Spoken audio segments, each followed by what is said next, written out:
ಪ್ರೆಗ್ನೆನ್ಸಿಯಲ್ಲಿ ಈ 4 scan compulsory ಮಾಡಲೇಬೇಕು. First 1.5-2 months ಗೆ ಡೇಟಿಂಗ್ ಸ್ಕ್ಯಾನ್. ಇಲ್ಲಿ ನಾವು ಪ್ರೆಗ್ನೆನ್ಸಿ ಕನ್ಫರ್ಮ್ ಮಾಡ್ತೀವಿ, ಬೇಬಿ ಹಾರ್ಟ್ ಬೀಟ್ ನೋಡ್ತೀವಿ, 1 ಬೇಬಿನ ಟ್ವಿನ್ಸ್ ಅಂತ ಹೇಳ್ತೀವಿ. ನೆಕ್ಸ್ಟ್ 2.5-3 months ಗೆ NT scan.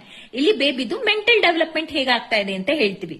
Next 5 months scan, anomaly scan. ಇಲ್ಲಿ ಬೇಬಿದು ಬ್ರೈನ್ ಡೆವಲಪ್ಮೆಂಟ್, ಕಣ್ಣು, ಮೂಗು, ಬಾಯಿ, ಕೈ ಕಾಲ್ಗಳು ಹೆಂಗ್ ಡೆವಲಪ್ ಆಗ್ತಾ ಇದೆ ಅಂತ ಹೇಳ್ತೀವಿ. ಇದು ವೆರಿ ಇಂಪಾರ್ಟೆಂಟ್ ಸ್ಕ್ಯಾನ್ಗಳು.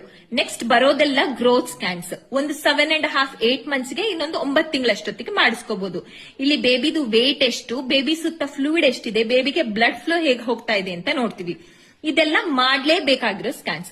ಆಪ್ಷನಲ್ ಸ್ಕ್ಯಾನ್ ಬಂದ್ಬಿಟ್ಟು ಫೀಟಲ್ 2D ಇಕೋ, ಅಂದ್ರೆ ಬೇಬಿದ್ ಹಾರ್ಟ್ ಅನ್ನೇ ನೋಡೋ ಸ್ಕ್ಯಾನ್. ಇದು 24 weeks ಮಾಡ್ತೀವಿ. ಮದರ್ ಏಜ್ ಮೋರ್ ದೆನ್ 35 ಅಥವಾ ಶುಗರ್ ಇತ್ತು ಮದರ್ಗೆ, ಅಥವಾ family history of heart disease ಇರೋರ್ಗೆ ಇದು ಮಾಡಲೇಬೇಕು.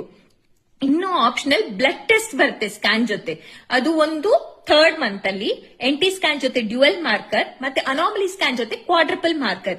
ಇದು ಬೇಬಿದು ಮೆಂಟಲ್ ಡೆವಲಪ್ಮೆಂಟ್ ಹೇಗಾಗ್ತಾ ಇದೆ ಅಂತ ಕಂಬೈನ್ಡ್ ರಿಪೋರ್ಟ್ ಬರುತ್ತೆ. ಇದು ಕೂಡ ಆಪ್ಷನಲ್. ಯಾವ್ದೆಲ್ಲ ಕಂಪಲ್ಸರಿ, ಯಾವ್ದು ಆಪ್ಷನಲ್ ಮಾಡಿಸ್ಕೋಬಹುದು ಅಂತ ನಾನು ಕೆಳಗಡೆ ಬರ್ದಿರ್ತೀನಿ, ಒಂದ್ಸತಿ ನೋಡ್ಕೊಳ್ಳಿ.